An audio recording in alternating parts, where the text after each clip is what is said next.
इस खबर के प्रायोजक हैं पूजा श्री डिटर्जेंट पाउडर व केक। नमस्कार, मैं हूं केशव तिवारी और अलग अंदाज में ही रहती हैं खबरें हमारी। राजनीति में ऐसे बहुत कम लोग ही होते हैं जिनका पद जाने के बाद भी पूंछ परख बरकरार रहती है। प्रायः यही देखने में आता है कि जब तक पद और प्रतिष्ठा है तब तक फूल, माला और सम्मान कायम है। जैसे ही प्रतिष्ठा छिनी वैसे ही लोग सम्मान करना बंद कर देते हैं। प्रायः मैंने भी यही देखा है कि जब तक कोई व्यक्ति पद प्रतिष्ठा में रहता है तब तक उसका जन्मदिन मनाने वालों की संख्या सैकड़ों और हजारों में रहती है। लेकिन जैसे ही वह व्यक्ति पद और प्रतिष्ठा से अलग हो जाता है वैसे ही उस व्यक्ति या नेता का जन्मदिन मनाने वालों की संख्या उंगलियों में रह जाती है।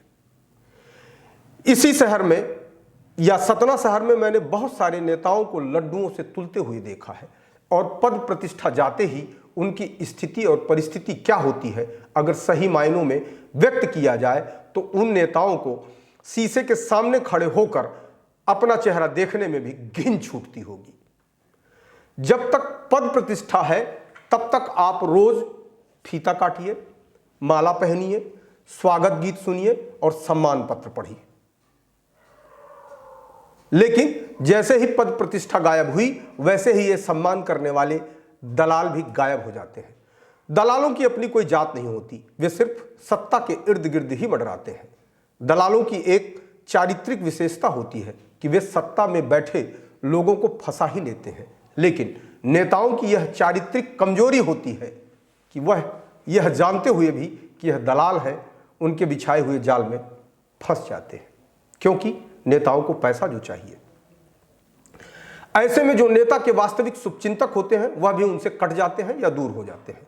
जब नेता पद प्रतिष्ठा खो देता है तो उनके वास्तविक शुभचिंतक उन्हें उन दिनों की याद दिलाते हैं कि जब तुम उड़ी में थे तो हमें भूल गए थे, आज तुम्हें गली का जानवर भी नहीं पूछता।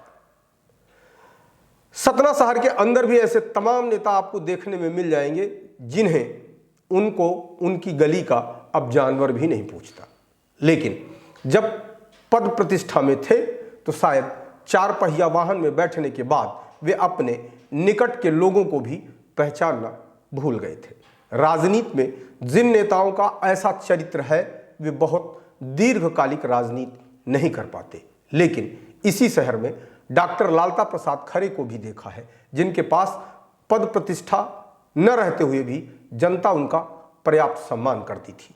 आज के दौर में नेता से ज्यादा होशियार दलाल है। वह अपना काम निकालने के बाद नेताओं को नहीं पूछते। 2022 और 2023 में मैंने ऐसे कई नेताओं के जन्मदिन देखे जो पद और प्रतिष्ठा में थे। बड़े धूमधाम से जन्मदिन मनाया गया, लेकिन जब वे नेता पद और प्रतिष्ठा में नहीं थे या हट गए तब उनका जन्मदिन पड़ोसी भी नहीं जान पाया कि उनका जन्मदिन कब है। कहने का अभिप्राय बिल्कुल साफ है कि पद प्रतिष्ठा में आने के बाद लोग जन्मदिन मनाने लगते हैं, लेकिन पद प्रतिष्ठा जाते ही लोग जन्मदिन भूल जाते हैं। मैंने 2022 और 2023 में ऐसे भी तमाम लोगों के जन्मदिन देखे जिन लोगों के पास अब पद और प्रतिष्ठा नहीं बची तो गली के जानवर ने भी उनका जन्मदिन नहीं मनाया। कहने का अभिप्राय बिल्कुल साफ है कि नेताओं को दलाल किस्म के लोगों से बचना चाहिए। उन्हें अपने बुरे दिन के साथियों की पहचान और परख रखनी चाहिए। यदि नेता ऐसा कर पाए तो वह लंबे समय तक राजनीति में बने रहेंगे, अन्यथा राजनीति का अपना स्वयं का चरित्र इतना अच्छा नहीं है कि कब फर्श से उठाकर अर्श पर फेंक दे और कब अर्श से उठाकर फर्श पर फेंक दे। पद प्रतिष्ठा में रहते हुए नेता यह भूल जाता है कि उनका अपना कौन है और पराया कौन है। पद प्रतिष्ठा जाते ही उसे इस बात का भान होता है कि मैंने अपनों के साथ गलती की है, इसलिए आज अपने भी हमारी उपेक्षा कर रहे हैं। राजनीति करने वाले लोग माला पहनकर ही आगे बढ़ते हैं, इसलिए बेहतर होगा कि माला पहनने की प्रवृत्ति से बचें और उस जनता को माला पहनाएं जिसे राजनीतिक पार्टियां यह कहते हुए ठगती हैं कि जनता ही जनार्दन है। आपको हमारी खबरें कैसी लगती हैं कमेंट बॉक्स में आके कमेंट कर सकते हैं, लाइक कर सकते हैं, शेयर कर सकते हैं। और यदि आपको हमारी खबरें अच्छी लगती हैं तो विशाल खबर चैनल को सब्सक्राइब करना ना भूलें।